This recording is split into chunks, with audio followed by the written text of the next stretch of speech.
मुझको यीशु जी का नाम बड़ा प्यारा लागे है, प्यारा लागे है मुझको यीशु जी का नाम बड़ा प्यारा लागे है मुझको यीशु जी का नाम बड़ा प्यारा लागे है।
जीवन मध्य आशीर्वाद करो बिंद प्रार्थना करो आम नाजत जीशु नाम पिता पुत्र पवित्र आत्मा नाम भविष्य आज दुई जन को तुम मन समर्पित करो ए नवदंपति को तुम मन समर्पित करो पिता प्रभु आज दिन ठार जीवन शेष पर्यंत प्रभु एम जीवा पथरे आशीर्वाद पथरे व्यक्तिगत जीवन पारिवारिक जीवन में मान आशीर्वाद करो बिंद प्रार्थना करो तत्सहित प्रभु अल्प समय पर्यंत तुम उपस्थित प्रभु आम धन्यवाद देव गीत माध्यम हालेलुया हालेलुया हालेलुया हालेलुया बोलो यीशु महाराज की आपण समस्त खुशी अछते कहीं ना आज सुंदर दिन प्रभु आपको मानव देखा सुযোগ दिए आम मैंने भाग्यवान तुम प्रिय मैंने जिते बड़ा भीषण समस्या मध्य संगीत सम्मुखें आम सिला सुंदर सुযোগ दिए प्रभु का धन्यवाद प्रेज द लॉर्ड हालेलुया आपण मैंने जानि नथिबे आमे सुदूर बरगढ़ आइथिलु आ भणी हमन निमंत्रण करथिले जे तांको बाहाघर पाई किछि से हमर निज क्लोज छथि संग बोली भी किछि अतिथि हो नाही किंतु से जतले कहले मो मैरेज पाई आपण माने आसंतु आ किछि कंट्रीब्यूट करंतु ताहेले आमे कहले निज घर निज झियो जहा किछि चाहबो ता किछि हमें करि पारो हमर द्वारा जहा किछि हो ता हमें करि बोली कहिथिलु किंतु समय टिके से चाहिलानी जे समस्तकर सहवर्ती रे अति आनंद सहित जिनिसटा हो से जहाँ भी हो ये किसी समय आम पाई अच्छु प्रभुकर उद्देश्य सबको समर्पण करथिबा प्रभुकर गीत माध्यम प्रभु प्रशंसा आम समस्त खुशी अच्छु हाँ कि नहीं ताहले निज निज में गुड जोर से करताले वाओ प्रेज द लॉर्ड प्रभु तुम्हारी प्रशंसा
तुम्हें माने भार्या ग्रहण करे पुत्र कन्या को जात कर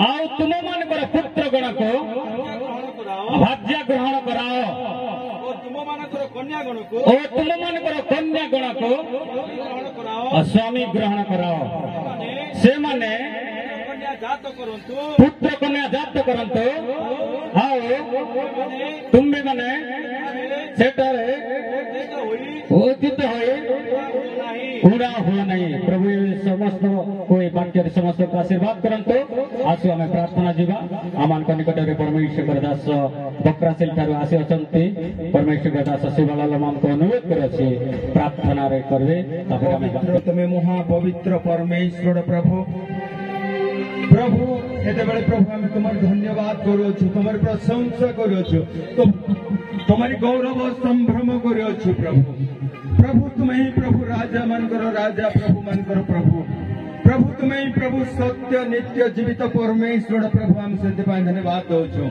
प्रभु तुम्हारी उपस्थिति मान को मध्य अच्छी प्रभु हम से धन्यवाद दौछु प्रभु तुम्हें हम समस्त को देखो प्रभु हम से धन्यवाद दौछु तुम्हें मान कर प्रभु समस्त प्रार्थना समस्त गीत समस्त ओ प्रभु नृत्य प्रत्येक विश्व को प्रभु आजिकार बर कन्या को प्रभु आजिकार तुम्हारी प्रभु दास दास प्रत्येक लोकों का प्रति प्रभु तुम्हारी दृष्टि अच्छी प्रभु हम से धन्यवाद दौछु प्रभु महान नाम धन्यवाद हो जिसे मन को सुंदर सहभागिता जोग देवा निमंते आशीर्वाद करछंती झरा आशीष आम मन मंदिरे झरी जाऊ जागरण प्रति मन आत्मारे झरा आशीष आम मन मंदिरे झरी जाऊ जागरण प्रति मन आत्मारे झरा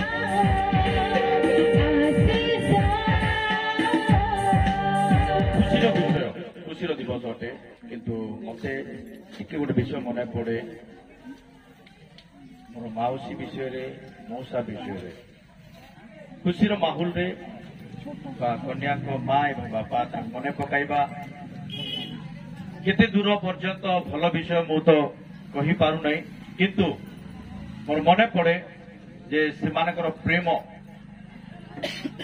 आज जदि से आम सम्मुखें थाते से मन रे गोटे के प्रकार खुशी अनुभव होता बुझीपार किंतु परमेश्वर गौरव हो जहाँ परमेश्वर करती मानकर उत्तमता निमंते करते हालेलुया यार अर्थ नुहे जे मैंने आज खुशी दिवस रे माने दुखित होगा ବାକ୍ୟରେ ଲେଖାଯାଏ ଗୀତ ସଂହିତା 118 ପର୍ବ ତାର 23 ଏବଂ 24 ପଦ। ମୁଁ ବାକ୍ୟ କହିବି ନାହିଁ, ବହୁତ ସମୟ ହେଇଗଲାଣି। ଖାଲି ଜଷ୍ଟ ଗୋଟେ ଦିଟା ପଦ କହିକି ଜଷ୍ଟ ଟିକେ ଉତ୍ସାହିତ କରିବା ପାଇଁ ଚାହିଁବି। କାହିଁକି ଆମମାନଙ୍କର ବନ୍ଧୁବର୍ଗ ବରଯାତ୍ରୀ ସେମାନେ ଅନେକ ଦୂରକୁ ଯିବାର ଅଛି। ଏହା ସଦାପ୍ରଭୁଙ୍କ କର୍ମ, ଏହା ଆମମାନଙ୍କ ଦୃଷ୍ଟିରେ ଆଶ୍ଚର୍ଯ୍ୟ, ଏହା ସଦାପ୍ରଭୁଙ୍କ କୃତ ଦିନ। ଆମେ ଏଥିରେ ଆନନ୍ଦ ଓ ଉଲ୍ଲାସ କରିବା। ହାଲେଲୁୟା। ଆଜିର ଦିନ ଦୁଇଟି ମନର ମିଳନର ଦିନ। ଆଜିର ଦିନ ଦୁଇଟି ହୃଦୟର ମିଳନର ଦିନ। What is marriage? ଅର୍ଥାତ୍ ବିବାହ କଣ ଅଟେ? Marked by faithful sacrifice, love and joy. ବିଶ୍ୱାସ ଦ୍ୱାରା ମୁଦ୍ରାଙ୍କିତ ହୋଇଥିବା ଉତ୍ସର୍ଗୀକୃତ ପ୍ରେମ ଏବଂ ଆନନ୍ଦ। ଯଦି ଗୋଟେ ବିବାହ ମଧ୍ୟରେ ବିଶ୍ୱାସ ନଥାଏ, ଆଉ କେଉଁ ପ୍ରକାର ବିଶ୍ୱାସ? ଯେଉଁ ବିଶ୍ୱାସ ଗୋଟେ ମୁଦ୍ରା ସ୍ୱରୂପ ମୁଦ୍ରାଙ୍କିତ ହୋଇଥିବ, ଅର୍ଥାତ୍ ଗୋଟେ ଚିହ୍ନ ସ୍ୱରୂପ ହୋଇଥିବ। ଗୋଟେ ବିଶ୍ୱାସ, ଯେଉଁ ବିଶ୍ୱାସ ଯେଉଁ ସ୍ଥାନକୁ ଗଲେ ମଧ୍ୟ ତାହା ଲୋକମାନେ ଦେଖି ଜାଣିପାରିବେ ଆମମାନଙ୍କର ବ୍ୟବହାର ଦ୍ୱାରା, ଆମମାନଙ୍କର କାର୍ଯ୍ୟ ଦ୍ୱାରା ଯେ ଏ ବ୍ୟକ୍ତି ବା ଏ ଝିଅ ବା ଏ ପୁଅ ସେ ଗୋଟେ ବିଶ୍ୱସ୍ତରର ମୁଦ୍ରାରେ ସେ ମୁଦ୍ରାଙ୍କିତ ଅଟେ। ହାଲେଲୁୟା। ଆଜିର ଦିନରେ ଲୋକମାନେ ଏ ପ୍ରକାର ଅଛନ୍ତି, ସେମାନେ ଏ ପ୍ରକାର ବ୍ୟବହାର କରନ୍ତି ଯେ ସେମାନେ ବିବାହିତ ହୋଇନାହାନ୍ତି। ତାହା ବେଳେ ବେଳେ ପରିସ୍ଥିତିକୁ ଭିନ୍ନ ରାସ୍ତାକୁ ନେଇଯାଏ, ଲୋକମାନଙ୍କର ଦୃଷ୍ଟିକୁ ଭିନ୍ନ ରାସ୍ତାକୁ ନେଇଯାଏ, ଲୋକମାନଙ୍କର ଧ୍ୟାନକୁ ବା ମନକୁ ଭିନ୍ନ ରାସ୍ତାକୁ ନେଇଯାଏ।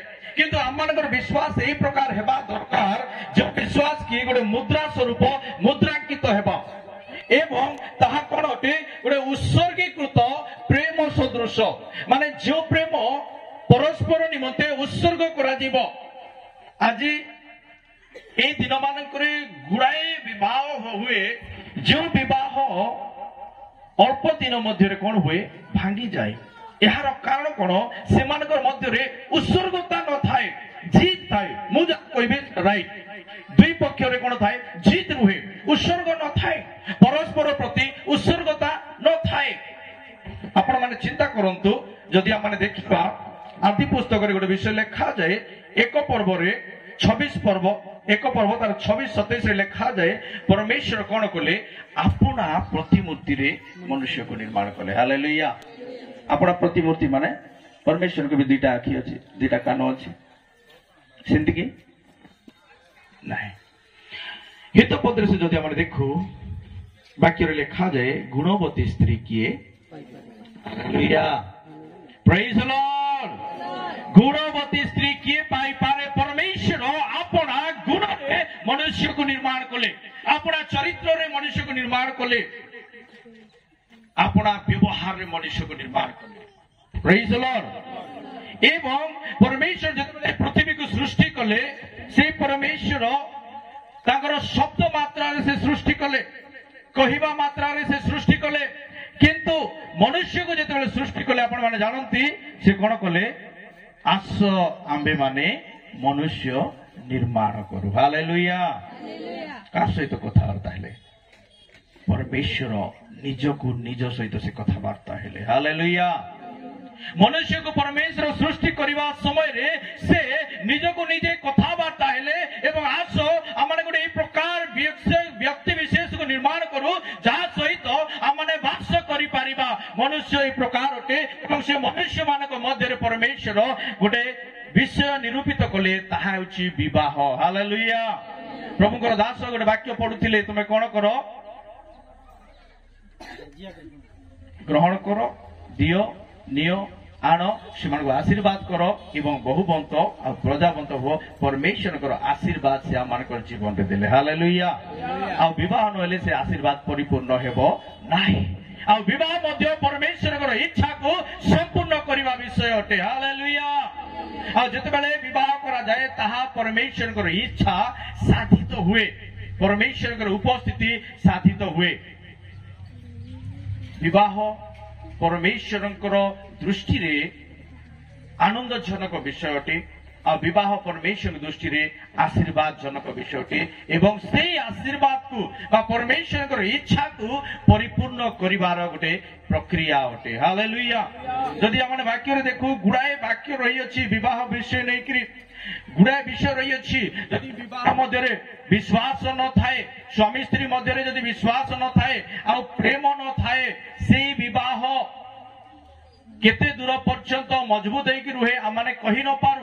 କିନ୍ତୁ ଯେତେବେଳେ ଆମେ ମଣ୍ଡଳୀ ଏବଂ ପରସ୍ପର ବରପକ୍ଷ ଏବଂ କନ୍ୟା ପକ୍ଷ ପାଳକ ଆଜ୍ଞା ମାନେ ଆମେ ଯେତେବେଳେ এই ସ୍ଥାନରେ ଠିଆ ହୋଇଅଛୁ, ଆମେ ଗୋଟେ ବିଷୟ କହିବା ପାଇଁ এই ସ୍ଥାନରେ ଅଛୁ ଯେ ବର କନ୍ୟାକୁ ଉତ୍ସାହିତ କରି ଆଶୀର୍ବାଦ କରିବା ପର୍ଯ୍ୟନ୍ତ ଅଛୁ। କିନ୍ତୁ ସେମାନେ ପରସ୍ପର ପ୍ରତି ବିଶ୍ଵସ୍ତ ହେବେ ତାହା ସେମାନଙ୍କର ବ୍ୟକ୍ତିଗତ ବିଷୟ ଅଟେ। ହାଲେଲୁୟା। ଆଉ ଯେ ପର୍ଯ୍ୟନ୍ତ ସେମାନେ ପରସ୍ପର ପ୍ରତି ବିଶ୍ଵସ୍ତ ହେବେ ନାହିଁ, ସେ ପର୍ଯ୍ୟନ୍ତ ପରମେଶ୍ୱରଙ୍କର ଇଚ୍ଛାକୁ ସେମାନେ ସାଧନ କରୁନାହାନ୍ତି। ଏବଂ ଈଶ୍ୱରଙ୍କର ବାକ୍ୟରେ ଲେଖାଯାଏ ପରମେଶ୍ୱରଙ୍କର ଇଚ୍ଛା ବିରୁଦ୍ଧରେ କାର୍ଯ୍ୟ କରିବା ତାହା ପାପ ଅଟେ। ଛୋଟ ବିଷୟ ହବାକୁ ଟିକେ ମନେ ପକାଇବି। ହବା କଣ କଲା? କିଛି ବଡ ବିଷୟ କରିନାହିଁ। ସେ କାହାକୁ ମାରି ନାହିଁ, କାହା ସାଙ୍ଗରେ ଗଣ୍ଡଗୋଳ ହେଇନାହିଁ, ମାରପିଟ ହେଇନାହିଁ, କିଛି ନାହିଁ। ଦରକାର ପଡିଲେ ଆମେ ସବୁ ସାପକୁ ଦେଖିଲେ ମାରିବା ପାଇଁ ଯାଉଛୁ, ମାତ୍ର ହବା ଯାଇକି ସାପ ସହିତ କଥା ହେଲା। ହାଲେଲୁୟା। ମାତ୍ର ବିଷୟ ହେଉଛି ତାର କଥାକୁ ସେ ମାନିଲା ଆଉ ପରମେଶ୍ୱର ମନା କରିଥିବା ବିଷୟକୁ ସେ କଲା। ହାଲେଲୁୟା। ପରମେଶ୍ୱର କଣ କୁହନ୍ତି? ବିବାହ ମଧ୍ୟରେ ପରସ୍ପର ପ୍ରତି ବିଶ୍ୱାସ ଥାଉ, ବିବାହ ମଧ୍ୟରେ ପରସ୍ପର ପ୍ରତି ସମ୍ମାନ ଥାଉ, ପରସ୍ପର ପ୍ରତି ଆନନ୍ଦ ଥାଉ। ଆଉ ଯେପର୍ଯ୍ୟନ୍ତ ଆମମାନଙ୍କର ବିବାହ ମଧ୍ୟରେ ଯଦି ପରସ୍ପର ପ୍ରତି ପ୍ରେମ ନାହିଁ, ସମ୍ମାନ ନାହିଁ, ପରମେଶ୍ୱରଙ୍କର ଇଚ୍ଛା ବାହାରେ ଆମେ କାର୍ଯ୍ୟ କରୁଅଛୁ। ତେଣୁ ବିବାହ ହେଉଛି ଏ ପ୍ରକାର ଗୋଟେ ବିଶ୍ୱାସ, ତାହା ଆମମାନଙ୍କୁ ମୁଦ୍ରାଙ୍କରେ ଯେ ଆମେ କଣ କରିପାରିବା? ବିଶ୍ୱାସ ଦ୍ୱାରା ଉତ୍ସର୍ଗୀକୃତ ପ୍ରେମ ଏବଂ ଆନନ୍ଦରେ ଆମେ ପରିପୂର୍ଣ୍ଣ ହେବା। ହାଲେଲୁୟା। ପରମେଶ୍ୱରଙ୍କ ବାକ୍ୟରେ ଲେଖାଯାଏ, ରୋମିଓ ଗୋଟେ ପଦ ମୁଁ ପଢିବି, ରୋମିଓ 13 ପର୍ବ 8 ପଦ। ପରସ୍ପରକୁ ପ୍ରେମ କରିବା ବିନା ଆଉ କାହିଁରେ କାହାରି ଠାରେ ଋଣୀ ହୁଅ ନାହିଁ, କାରଣ ଯେ ପରକୁ ପ୍ରେମ କରେ ସେ ମୂଷାଙ୍କ ବ୍ୟବସ୍ଥା ସଫଳ କରୁଛି। ହାଲେଲୁୟା। ମୂଷାଙ୍କ ବ୍ୟବସ୍ଥା ଅର୍ଥାତ ପରମେଶ୍ୱର ଦେଇଥିବା ଗୋଟେ ବାର୍ତ୍ତା। ପରସ୍ପରକୁ ପ୍ରେମ କରିବା ବିନା ଅନ୍ୟ କୌଣସି ବିଷୟରେ ତୁମେ ଋଣୀ ହୁଅ ନାହିଁ। ଏହାର ଅର୍ଥ ତୁମେ ଯେତେ ଅଧିକ ହେବ ପରସ୍ପରକୁ ସେତେ ଅଧିକ ତୁମେ ସାକ୍ରିଫାଇସ୍, ଉତ୍ସର୍ଗୀକୃତ। ମୋର ନାହିଁ ତୁମର। ଅନେକ ସମୟ କଣ ହୁଏ? ମୋର ଲାଭ ହେଲେ ହେଲା, ନୂଆ ନୂଆ ଟିକେ ଭଲ ଲାଗେ ପରସ୍ପରକୁ ସମ୍ମାନ କରିବା, କିନ୍ତୁ ସମୟ ହେଇଗଲା ପରେ, କିଛି ଦିନ ଗଲା ପରେ ଆଜି ଝିଅ ସୁନ୍ଦର ଦେଖାଯାଉଥିବ, ଆଉ କିଛି ଦିନ ଗଲା ପରେ, କିଛି ବର୍ଷ ଗଲା ପରେ ହୋଇଥାଇପାରେ ଚେହେରା ମଉଳି ଯାଇପାରେ ବା ପୁଅକୁ ମଧ୍ୟ କୌଣସି ସମସ୍ୟା ହୋଇପାରେ, ସ୍ୱାଭାବିକ ବିଷୟ। କିନ୍ତୁ ଆମମାନଙ୍କର ବିଶ୍ୱାସ ଏ ପ୍ରକାର ହେବା ଦରକାର ଯେ ଆମମାନେ ପରମେଶ୍ୱରଙ୍କର ବ୍ୟବସ୍ଥାକୁ ବାକ୍ୟରେ ଲେଖାଯାଏ ମରଣ ପର୍ଯ୍ୟନ୍ତ, ଠିକ ସେଇ ପ୍ରକାର ପରସ୍ପରର ଜୀବନ ଏ ପୃଥିବୀରେ ରହିବା ପର୍ଯ୍ୟନ୍ତ ସେମାନେ ବିଶ୍ଵସ୍ତରେ ରହିବା ନିହାତି ଦରକାର। ଏବଂ ବାକ୍ୟରେ ଲେଖାଯାଏ এই ବିଷୟରେ ତୁମେ କଣ ହୁଅ? ପରସ୍ପର ପ୍ରତି ତୁମେ ଋଣୀ ହୁଅ। ଅତ୍ୟଧିକ ତୁମେ କଣ କର? ପ୍ରେମ କର। ପରସ୍ପର ପ୍ରତି ତୁମେ ଋଣୀ ହୁଅ। ଗୀତ ସଂହିତାରେ ଗୋଟେ ବିଷୟ ଲେଖାଯାଏ, ଯଦି ଦେଖିବା ମାନେ ଗୀତ ସଂହିତାରେ ଗୋଟେ ବିଷୟ ଲେଖାଯାଏ 45 ପର୍ବ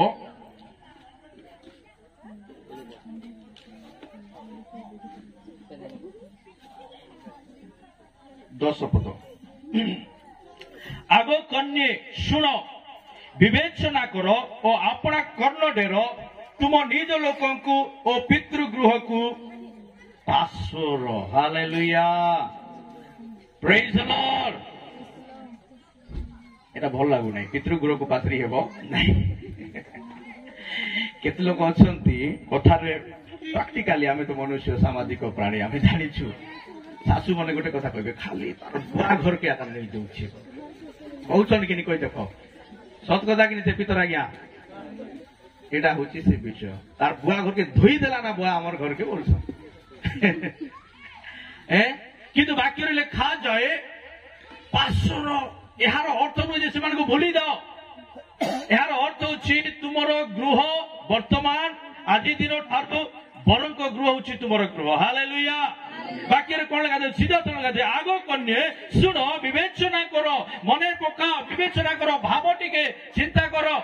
ଏବେ କଣ ଭାବୁଛ ବେଶୀ ବଢିଆ ହେଇଥାନ୍ତା ପାଣି ଟିକେ ମାରିଲା ବୋଲି ଅସୁବିଧା ବିଲକୁଲ ଅସୁବିଧା ନାହିଁ ଯେତିକି ଲୋକ ଯିବା କଥା ସେତିକି ଲୋକ ଅଛନ୍ ବାକି ଯିବା ତ ଗଲେ ନା ହାଲେଲୁୟା ଅଲଗାଟା ଭାବାର କିଛି ଦରକାର ନାହିଁ କିନ୍ତୁ ଆମେ କଣ ବିବେଚନା କରବା ଅଛି ଆଜି ଦିନ ପରଠାରୁ ନେକ୍ସଟ ଦିନ ମୋର କଣ ଦିନ ଅଟେ କେଉଁ ପ୍ରକାର ଦିନ ଅଟେ ମୁଁ କେଉଁ ପ୍ରକାର ବିଶ୍ୱସ୍ତ ହେଇକି ରହିବି ଆଜି ଠାରୁ ଗତ ଦିନ କଣ ଥିଲା କଣ ନାହିଁ ବାକ୍ୟ ମଧ୍ୟରେ ମାନେ ମନୁଷ୍ୟ ଆକାର ମାନେ ଜାଣିଛୁ ନିଶ୍ଚିତ ଭାବରେ ଗୋଟେ ଝିଅ ଜନ୍ମ ଗୋଟେ ସ୍ଥାନରେ ଏବଂ ମୃତ୍ୟୁ ଆଉ ଗୋଟେ ସ୍ଥାନରେ ହାଲେଲୁୟା ଏବଂ ବାକ୍ୟରେ ଗୋଟେ ବିଷୟ ଲେଖାଯାଏ ଯେଉଁମାନେ ପରମେଶ୍ୱରଙ୍କ ଠାରେ ଥାଇ ମରିବେ ସେମାନେ ଉଠିବେ ପୃଥିବୀରେ ଉଠିବା ସ୍ଥାନ ବାପା ମାର ଘର କିନ୍ତୁ ପରମେଶ୍ୱର ଆସିବାରେ ଉଠିବାର ସ୍ଥାନ ସ୍ୱାମୀର ଘର ହାଲେଲୁୟା ନିଜର ଗୃହ ସେଥିପାଇଁ ବାକ୍ୟରେ ଲେଖାଗଲା ତୁମର ପିତୃର ଗୃହକୁ ପାଶର ହାଲେଲୁୟା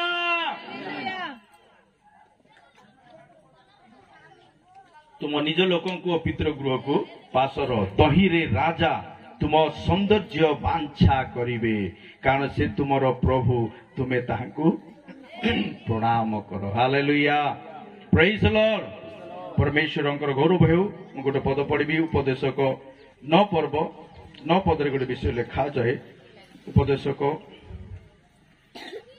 9 ପଦରେ ସୂର୍ଯ୍ୟ ତଳେ ପରମେଶ୍ୱର ତୁମକୁ ଅସାର ଆୟୁଷର ଯେତେ ଦିନ ଦେଇଅଛନ୍ତି ଅର୍ଥାତ୍ এই ପୃଥିବୀ ମଧ୍ୟରେ ସୂର୍ଯ୍ୟ ତଳେ ଆମ୍ଭେମାନେ ଯେତେ ଦିନ ବଞ୍ଚିଅଛୁ ବା ବିଶେଷ କରି ମୁଁ କହିବି ଜିତୁ ଭାଇକୁ ବା ଗ୍ରେସକୁ এই ପୃଥିବୀ ମଧ୍ୟରେ ଆଜିଠାରୁ ସେମାନେ ଯେତେ ଦିନ ବଞ୍ଚିକି ରହିବେ ଯେତେ ତାଙ୍କର ଜ୍ଞାତି କୁଟୁମ୍ବ ମାନଙ୍କ ସହିତ ସେମାନେ ରହିବେ ତୁମର ସେଇ ଅସାର ଆୟୁଷରୁ ଅସାରର ଅର୍ଥ ହେଉଛି ତୁମେ ଯେଉଁ ଆନନ୍ଦରେ ଅଛ ଯେଉଁ ଉଲ୍ଲାସରେ ଅଛ ଯେଉଁ ମୌଜ କରୁଅଛ ଯେଉଁ ସମସ୍ତ ବିଷୟ କରୁଅଛ ଯାହା ତୁମେ ଇଚ୍ଛା କରୁଅଛ ତାହା ପାଉଅଛ ଯାହା ତୁମେ ଇଚ୍ଛା କରୁଅଛ ତାହା ଆଣୁଅଛ ଏ ପ୍ରତ୍ୟେକ ଦିନ ମଧ୍ୟରେ ଏ ସୂର୍ଯ୍ୟ ତଳେ ଏହାର ଅର୍ଥ ହେଉଛି ବେଳେ ବେଳେ ଲୋକମାନେ ଚନ୍ଦ୍ରକୁ ବି ଚାଲି ଯାଆନ୍ତି ହାଲେଲୁୟା ମୁଁ ତ ସୂର୍ଯ୍ୟ ତଳେ ଚନ୍ଦ୍ର ପୃଷ୍ଠରେ ମଧ୍ୟ ସୂର୍ଯ୍ୟ ପୃଥିବୀ ବୋଲି ଲେଖା ହେଇଥାନ୍ତା ବାକ୍ୟରେ ମାତ୍ର ପ୍ରଭୁ ଜାଣିଛନ୍ତି ଲୋକମାନେ ଚନ୍ଦ୍ରକୁ ଯିବେ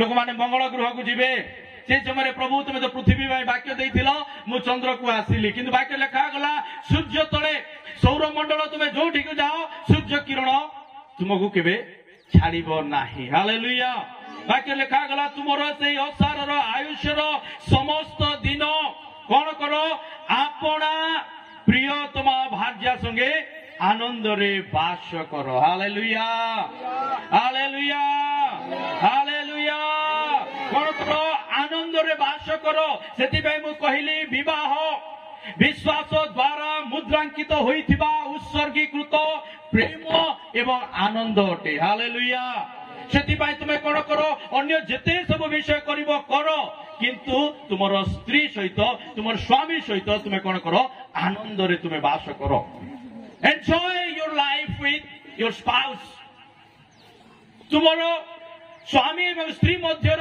ସମୟକୁ ତୁମେ କଣ କର ଆନନ୍ଦ ଉପଭୋଗ କର ବାକ୍ୟରେ ଲେଖାଯାଏ ତୁମର ଯୌବନକୁ ତୁମେ ଆନନ୍ଦିତ କର ଅର୍ଥାତ୍ ଯୌବନ କାଳକୁ ତୁମେ ଆନନ୍ଦ ଏନ୍ଜୟ ଲୋକମାନେ ଭାବନ୍ତି ଏନ୍ଜୟର ଅର୍ଥ ହେଉଛି ମଦପାନ କରିବା ବା ଏନ୍ଜୟ ତାହା ନୁହେଁ ଏନ୍ଜୟର ଅର୍ଥ ହେଉଛି ଆନନ୍ଦିତ ହେବା ଏନ୍ଜୟର ଅର୍ଥ ହେଉଛି ଯେଉଁ ବିଷୟ ଆମମାନଙ୍କୁ ଦରକାର ଆମମାନଙ୍କର ମନକୁ ସନ୍ତୋଷ କରେ ଈଶ୍ୱରଙ୍କର ବାକ୍ୟରେ ଲେଖାଯାଏ ପରମେଶ୍ୱର ଯାହାକୁ ଚାହାନ୍ତି ତାହାକୁ ସେ ସନ୍ତୋଷ ଦିଅନ୍ତି ହାଲେଲୁୟା ଏନ୍ଜୟ ପରମେଶ୍ୱରଙ୍କର ଠାରେ ଅଛି ଏନ୍ଜୟ ପରମେଶ୍ୱରଙ୍କର ଆତ୍ମାରେ ରହିଅଛି ପ୍ରିୟମାନେ ବାକ୍ୟରେ ଲେଖାଗଲା ଯେ ତୁମେ କଣ କର ଆପଣା ପ୍ରିୟତମା ଭାର୍ଯ୍ୟା ସଙ୍ଗେ ଆନନ୍ଦରେ ବାସ କର କାରଣ ତାର କାରଣ ରହିଅଛି ଜୀବନ ମଧ୍ୟରେ ଓ ସୂର୍ଯ୍ୟ ତଳେ ତୁମେ ଯେଉଁ ପରିଶ୍ରମ କରୁଅଛ ସେହି ପରିଶ୍ରମ ମଧ୍ୟରେ ଏହା ବୋଲେ ଗୋଟେ ଶବ୍ଦ ଲେଖା ଯାଇଛି ହିଁ ବୋଲିକି ଲେଖାଯାଇଛି ପ୍ରେଜ୍ ଦ ଲର୍ଡ ଇଜ୍ ଓନ୍ଲି ମାନେ ଆର କିଛି ନାହିଁ ଆମେ ଭାବୁଥିବୁ 5 ଏକର ଜମି ଅଛି ପଟା ଜମି ରେଲ ଲାଇନ ଗଲେ ବି କଟିଂ କରିକି ଯିବ କାହିଁକି ପଟା ଜମି ତାର ବଟଟା କି ମୋର ବଟଟା ମୋର ନା ଲେଖା ହେଇଛି ପଟା ଜମି ମାତ୍ର ମରିଗଲେ ସେ ପଟା ବି ଯିବ ନାହିଁ ହାଲେଲୁୟା ପ୍ରେଜ୍ ଦ ଲର୍ଡ ମୋର ନାଁରେ ବ୍ୟାଙ୍କ ବାଲାନ୍ସ ଥିବ ମୁଇଁ ଚାହିଁଲେ କାଢି ପାରିବି କିଏ କାଢି ପାରିବେ ନାହିଁ କିନ୍ତୁ ମୁଁ ମରିଗଲେ ସେ ବାଲାନ୍ସ ମଧ୍ୟ କିଛି କାମ ଦେବ ନାହିଁ ସେଥିପାଇଁ ବାକ୍ୟରେ ଗୋଟେ ବିଷୟ ଲେଖାଗଲା ଏଇ ସୂର୍ଯ୍ୟ ତଳେ ତୁମକୁ ଗୋଟେ ବିଷୟ ଦିଆଯାଇଛି ଆଉ ସେଟା ତୁମର ଅଂଶ ବାକ୍ୟରେ କଣ ଲେଖା ଯାଉଛି ସୂର୍ଯ୍ୟ ତଳେ ତୁମେ ଯେଉଁ ପରିଶ୍ରମ କରୁଅଛ ସେଇ ପରିଶ୍ରମ ମଧ୍ୟରେ ଏହା ହିଁ ତୁମର ଅଂଶ। ହାଲେଲୁୟା। ସେଥିପାଇଁ ମୁଁ କହିଲି ବିବାହ ଗୋଟେ centre point of life of man, ମନୁଷ୍ୟର ଜୀବନର ମଧ୍ୟ ଭାଗ ଅଟେ। ଜନ୍ମ ଗୋଟେ ଭାଗ, ମୃତ୍ୟୁ ଗୋଟେ ଭାଗ ଏବଂ ବିବାହ ତାର ଜୀବନର ମଧ୍ୟ ଭାଗ ଅଟେ। ହାଲେଲୁୟା। ଆଉ ତାହା ହିଁ ପରମେଶ୍ୱର ଦିଅନ୍ତି। ବାକ୍ୟ ଅନୁସାରେ ଲେଖାଗଲା ସ୍ୱାମୀକୁ ସ୍ତ୍ରୀ ଦିଅନ୍ତି ଆଉ ସ୍ତ୍ରୀକୁ ସ୍ୱାମୀ ଦିଅନ୍ତି। ତାପରେ ଯେତିକି ଡ୍ରେସ୍ ପଟା ପିନ୍ଧ ସବୁକୁ ଖୋଲି ଫିଙ୍ଗି ଦେଇକିରି ମାଟି ଭିତରେ ନେଇକିରି ପତବେ ମରଲେ। ସତ କି ନାଇଁ? ସତ କଥା କି ନାଇଁ? ଯେତିକି ଡ୍ରେସ୍ କୋଟ୍ ଫୋଟ୍ ସବୁ ଥିବ, ମୁଁ ଯଦି ମରିଯିବି ଏଇ କୋଟ୍ ଫୋଟ୍ ସବୁ କାଢିକି ଫିଙ୍ଗି ମତେ ଉଲଙ୍ଗ ଭାବରେ ପୋତି ଦେବେ। ହାଲେଲୁୟା। କିନ୍ତୁ ମୋର ସ୍ତ୍ରୀ ପ୍ରଭୁ ମତେ ଦେଇଛନ୍ତି, ମୋର ସ୍ତ୍ରୀକୁ ମତେ ଦେଇଛନ୍ତି। ଠିକ ସେଇ ପ୍ରକାର ପରମେଶ୍ୱରଙ୍କ ବାକ୍ୟରେ ଲେଖାଯାଏ ଯାହା ପରମେଶ୍ୱର ଏକାକୀ କରନ୍ତି ମନୁଷ୍ୟ କେବେ ତାହାକୁ ବିଚ୍ଛିନ୍ନ ନ କରୁ। ଗୁଡାଏ ବିଷୟ ସବୁ ଲେଖାଯାଇଛି। ପ୍ରଭୁ ଆମମାନଙ୍କୁ ଆଶୀର୍ବାଦ କରନ୍ତୁ। ଗୋଟେ ପଦ ପଢିକି ମୁଁ ଆଶୀର୍ବାଦ କରିବା ଚାହିଁବି। ଗୀତ ସଂହିତା 121 ପର୍ବ। ଆଉ ବେଶୀ କିଛି କହିବା ନାହିଁ, ଗୁଡାଏ ବିଷୟ ରହିଛି। ଗୀତ ସଂହିତା 121 7 ପଦ ଏବଂ 8 ପଦ। ଆଉ ବିଶେଷ କରି ଆଜିର ବର ଏବଂ କନ୍ୟାଙ୍କ ନିମନ୍ତେ ଏ ପଦ ମୁଁ ପଢି ଉତ୍ସାହିତ ଆଶୀର୍ବାଦ କରିବା ପାଇଁ ଚାହିଁବି। ସଦାପ୍ରଭୁ ସମସ୍ତ ଅମଙ୍ଗଳରୁ ତୁମକୁ ରକ୍ଷା କରିବେ, ସେ ତୁମର ପ୍ରାଣକୁ ରକ୍ଷା କରିବେ। ଆଜିଠାରୁ ଅର୍ଥାତ୍ ଏହି ବିବାହ ଦିବସ ଏବଂ ପରସ୍ପର ସ୍ୱାମୀ ଭାର୍ଯ୍ୟା ଏକାଙ୍ଗ ହେବା ଦିବସ, ଏକାଙ୍ଗ ହେବା ମୁହୂର୍ତ୍ତ ଠାରୁ ସଦାକାଳ ସଦାପ୍ରଭୁ ତୁମର ବାହାରେ ଯିବାର ଓ ଭିତରେ ଆସିବାର ରକ୍ଷା କରିବେ। ପ୍ରଭୁ ଏ ବାକ୍ୟ ଦ୍ୱାରା ଏ ମଣ୍ଡଳୀକୁ ସହିତ ପ୍ରଭୁଙ୍କର ଦାସ ସମସ୍ତଙ୍କୁ ଏବଂ ବର କନ୍ୟାକୁ ଆଶୀର୍ବାଦ କରନ୍ତୁ। ଆମେନ୍।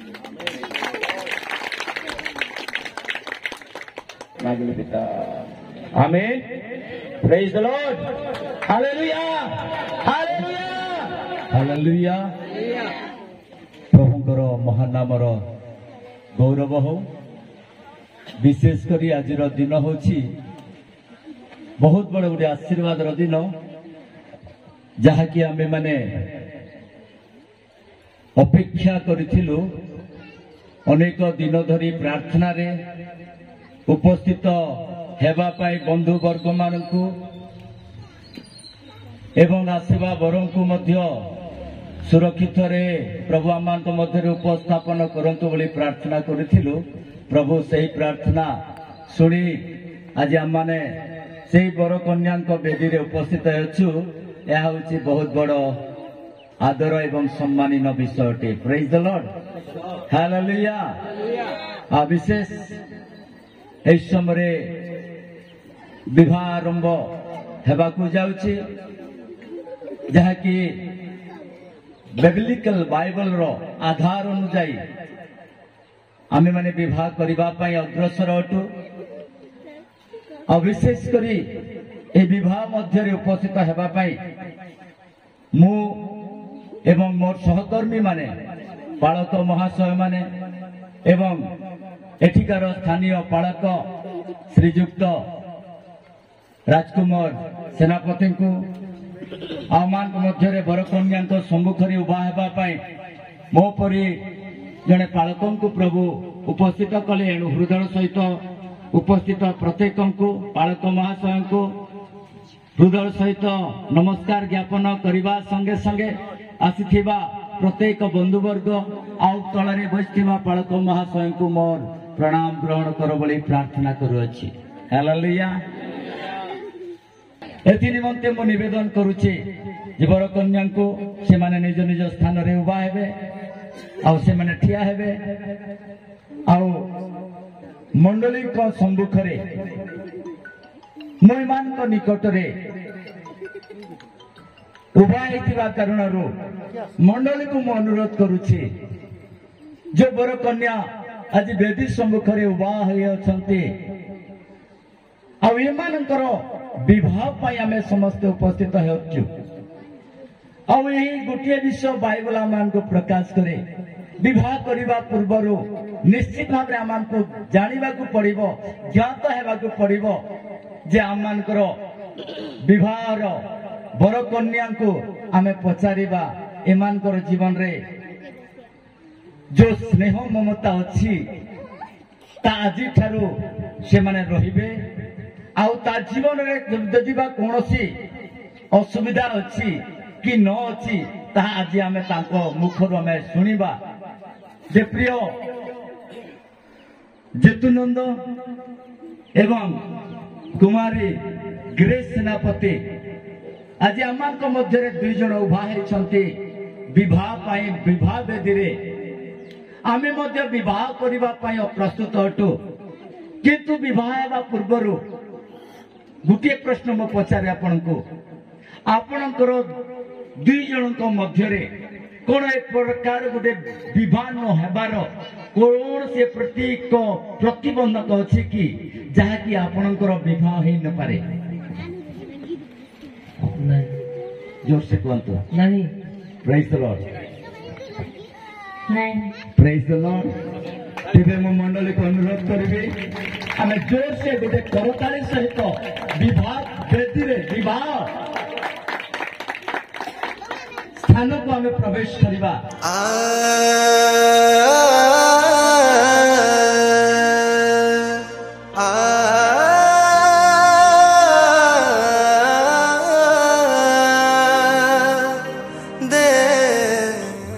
ମୁଁ ନିବେଦନ କରୁଛି ଆଉ ଏ ସମୟରେ ଏମାନଙ୍କର କଥିତ ଅନୁଯାୟୀ ଏମାନେ ଦୁଇ ଜଣ ପରସ୍ପର ସହିତ ବିବାହ ହେବା ପାଇଁ ବେଦୀ ସମ୍ମୁଖରେ ଉପସ୍ଥିତ ଅଟନ୍ତି।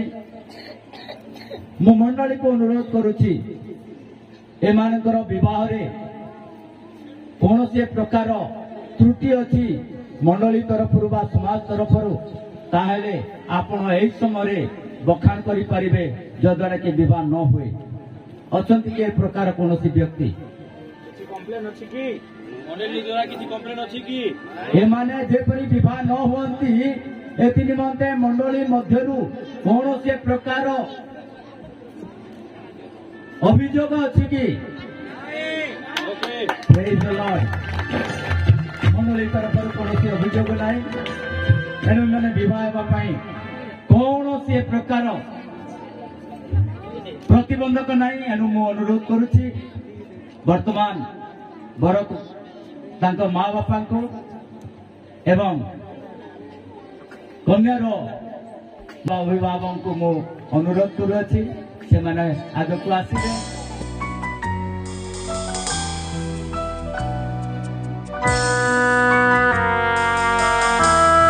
এই প্রকার তুমি সহযোগ কল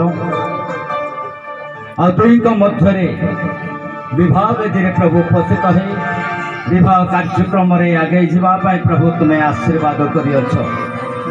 ଦୟାକରି ଏମାନଙ୍କ ପ୍ରତି ଅନୁଗ୍ରହ ଦିଅନ୍ତୁ ଯେପରି ସେମାନେ ବିବାହ ବିଧି ମଧ୍ୟରେ ପ୍ରବେଶ କରିପାରିବେ ଏବଂ ସେମାନେ ଯେପରି ପ୍ରତିଜ୍ଞା ଦେଇ ଅଛନ୍ତି ତାହା ପାଳନ କରିବେ।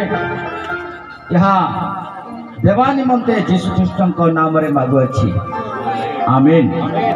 ତାଙ୍କର ସେହି ବିବାହ ସମ୍ପନ୍ନ ଯେପରି ହେବ ଏଥି ନିମନ୍ତେ ମୁଁ ଅନୁରୋଧ କରିବି ସ୍ଥାନୀୟ ପାଳକ ମହାଶୟ ଆମର ରାଜକୁମାର ସେନାପତି ଅଛନ୍ତି, ସେ ପ୍ରାର୍ଥନା କରିବେ। प्रार्थना करवा।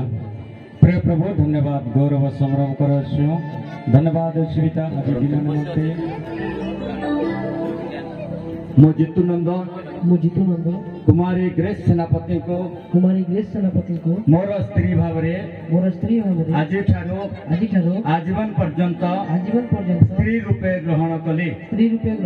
ଦୁଃଖରେ ଓ ସୁଖରେ ସମ୍ପଦରେ ଅବା ବିପଦରେ ରୋଗରେ ଅବା ସ୍ୱାସ୍ଥ୍ୟରେ ତୁମକୁ ପ୍ରେମ ଓ ସୁରକ୍ଷା ଦେଇ ପ୍ରଭୁଙ୍କ ପବିତ୍ର ବିବାହ ବିଧି ଅନୁସାରେ ଯାବତ ଜୀବନ ସଙ୍ଗେ ରହିବାକୁ ପ୍ରତିଜ୍ଞା କରୁଅଛି। ମୁଁ ଗ୍ରେସ୍ ସେନାପତି ମୋ ପାଖରେ ଉଭା ହୋଇଥିବା ଶ୍ରୀଯୁକ୍ତ ଜିତୁନନ୍ଦଙ୍କୁ ମୋ ପାଖରେ ଉଭା ହେଇଥିବା ଶ୍ରୀଯୁକ୍ତ ଜିତୁ ନନ୍ଦନଙ୍କୁ ମୋର ସ୍ୱାମୀ ଭାବରେ ମୋର ସ୍ୱାମୀ ଭାବରେ ଆଜିଠାରୁ ଆଜୀବନ ପର୍ଯ୍ୟନ୍ତ ଆଜିଠାରୁ ଆଜୀବନ ପର୍ଯ୍ୟନ୍ତ ସ୍ୱାମୀ ରୂପେ ଗ୍ରହଣ କଲି। ସ୍ୱାମୀ ରୂପେ ଗ୍ରହଣ କଲି। ଦୁଃଖରେ ଓ ସୁଖରେ ଦୁଃଖରେ ଓ ସୁଖରେ ସମ୍ପଦରେ ଅବା ବିପଦରେ ସମ୍ପଦରେ ଅବା ବିପଦରେ ରୋଗରେ ଅବା ସ୍ୱାସ୍ଥ୍ୟରେ ରୋଗରେ ଅବା ସ୍ୱାସ୍ଥ୍ୟ ତୁମକୁ ପ୍ରେମ ଓ ସୁରକ୍ଷା ଦେଇ ତୁମକୁ ପ୍ରେମ ଓ ସୁରକ୍ଷା ପ୍ରଭୁଙ୍କ ପବିତ୍ର ବିବାହ ପ୍ରଭୁଙ୍କ ପବିତ୍ର ବିବାହ ବିଧି ଅନୁସାରେ ଯାବତ ସଙ୍ଗେ ରହିବାକୁ ଜୀବନ ସଙ୍ଗେ ରହିବାକୁ ପ୍ରତିଜ୍ଞା କରୁଅଛି। ଏ ଦୁଇ ଜଣଙ୍କର ପ୍ରତିଜ୍ଞା ଅନୁସାରେ ପୁନର୍ବାର ଆମେ ପ୍ରାର୍ଥନା କରିବା। ପରମ ପବିତ୍ର ପିତା, ମୁଁ ଧନ୍ୟବାଦ ଦେଉଛି ଏମାନଙ୍କର ଯେଉଁ ପ୍ରତିଜ୍ଞା ପ୍ରଦାନ କରିଅଛନ୍ତି ଏ ପ୍ରତିଜ୍ଞାକୁ ପ୍ରଭୁ ତୁମେ ଗ୍ରହଣ କର। ପ୍ରତିଜ୍ଞା ଅନୁସାରେ ଏମାନଙ୍କର ଜୀବନରେ ଗୋଟିଏ ବନ୍ଧନ ସ୍ୱରୂପେ ସ୍ତ୍ରୀ ପୁରୁଷ ରୂପରେ ପୁରୁଷ ସ୍ତ୍ରୀ ରୂପରେ ତୁମେ ତାଙ୍କୁ ଆଶୀର୍ବାଦ କର। ଯୀଶୁଙ୍କ ନାମରେ ମାଗୁଅଛି, ଆମେନ୍। ସମସ୍ତ ଆଶୀଷର ନିରୀକ୍ଷର ଆମମାନଙ୍କର ଜୀବନ୍ତ ସ୍ୱର୍ଗୀୟ ପିତା ପରମେଶ୍ୱର ପୁରୀ ପବିତ୍ର ମହାନାମର ଧନ୍ୟବାଦ କରୁଛୁ, ପ୍ରଶଂସା କରୁଛୁ, ଗୌରବ କରୁଛୁ। କାରଣ ପ୍ରଭୁ ଆଜି ଦିବସ ବ୍ୟାପୀ ତୁମମାନଙ୍କର ସହିତ ଈଶ୍ୱର ହିଁ ଅଛ। ବିଶେଷ କରି ପ୍ରଭୁ ଆଜି ଏକ ବିଶେଷ ଦିନରେ ତୁମେ ଆମକୁ ନକ୍ତି କାନରେ ସମ୍ମିଳିତ କରିଅଛ। ସେହି ଅଭୁଲା ପ୍ରେମ, ଅତୁଳନୀୟ ପ୍ରେମ,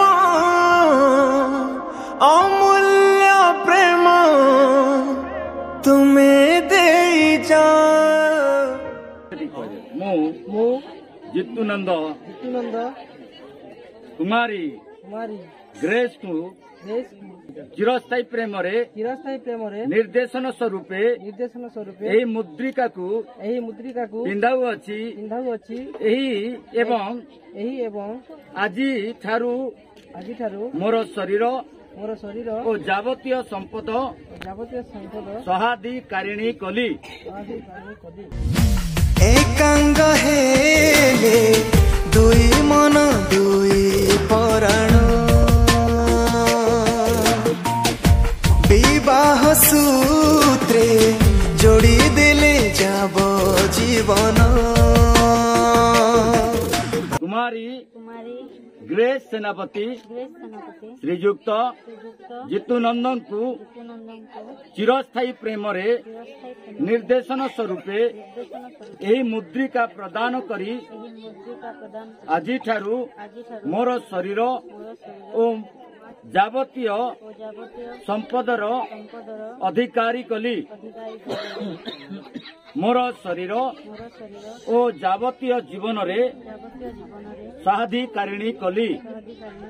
ପ୍ରଭୁ ରଚିଥିଲେ ନିରୂପିତ କରି ଦୁହିଁଙ୍କର ଏ ବନ୍ଧନ, ଆଜି ବାନ୍ଧି ଦେଲେ ମଣ୍ଡଳୀ ସମ୍ମୁଖେ ସାଥୀ କରି ଚିରଦିନ।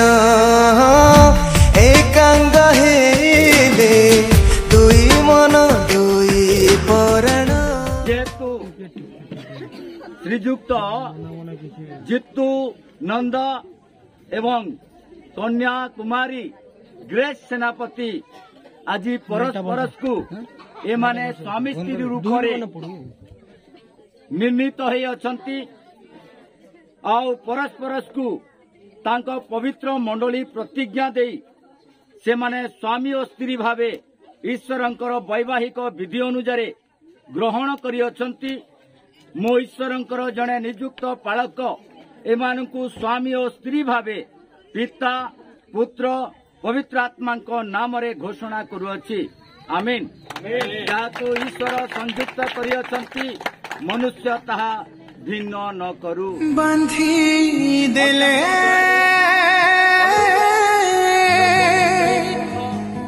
ଦୁଇଟି ପରାଣ। ଆପଣ ଆଶୀର୍ବାଦ ଗ୍ରହଣ କରନ୍ତୁ। ତୁମର ପବିତ୍ର ନାମରେ ଆମେମାନେ ସେମାନଙ୍କୁ ଆଶୀର୍ବାଦ କରୁଅଛୁ ଯେ ସେମାନେ ଏକ ପ୍ରେମରେ ବଞ୍ଚି ପରସ୍ପର ମଧ୍ୟରେ ପାଳନ କରି ସବୁବେଳେ ପ୍ରେମରେ ଶାନ୍ତିରେ ଜୀବନ ବିତାଇବେ ଏବଂ ତୁମର ଜୀବନଟା ପାଳନ କରିବେ।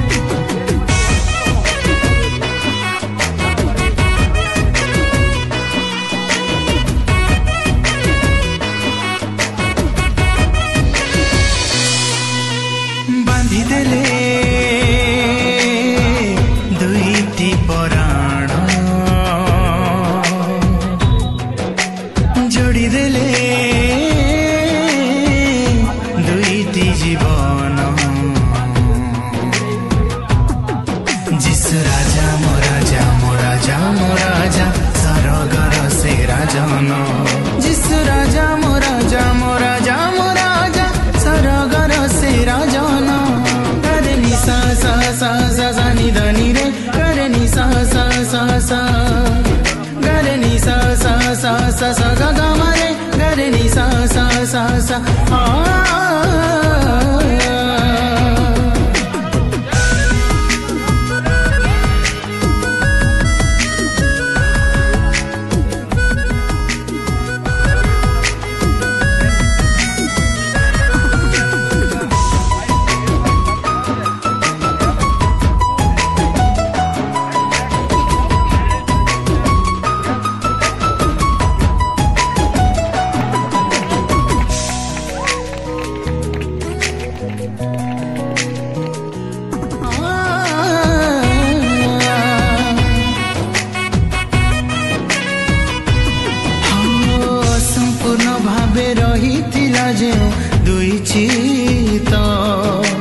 संपूर्ण करिले पवित्र बंधने बांधी से तो आज ठारू दुई मन दुई प्राण हेला गोटे पराण ओडी हेले चिरदिन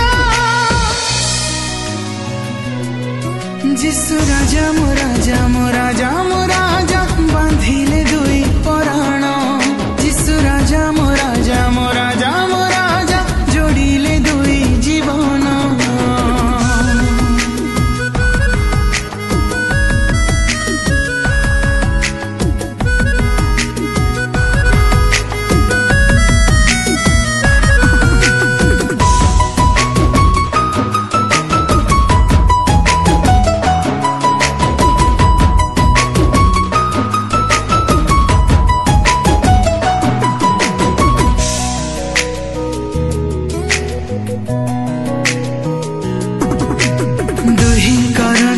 यात्रा पथ खुशीमय हेउ मृत्यु छड़ा केबे दुहिंकर विच्छिन्न न हेउ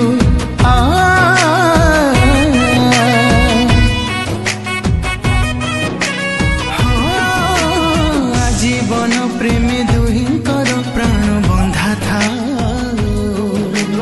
दुहिंकर पाई एतिकी प्रार्थना आमे करू प्रभुकर आशीर्वाद सदा घेरू नव दंपति उपर प्रभुकर आशीर्वाद सदा घेरू नव दंपति उपर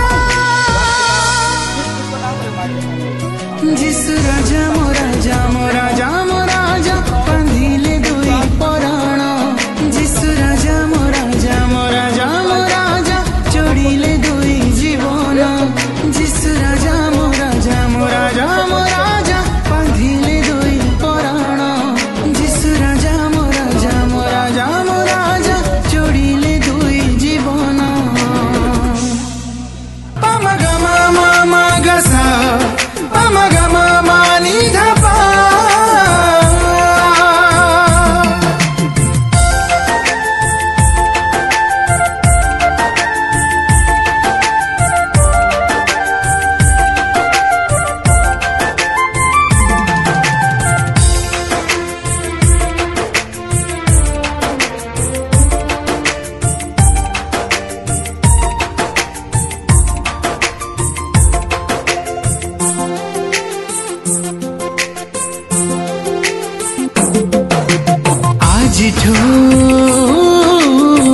प्रभुंकर आशीषर हस्त घेर दुहिंक जीवन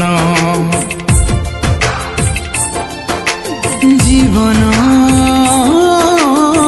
शेष संध्या पर्यंत रुह दुहे दुहिंक पराण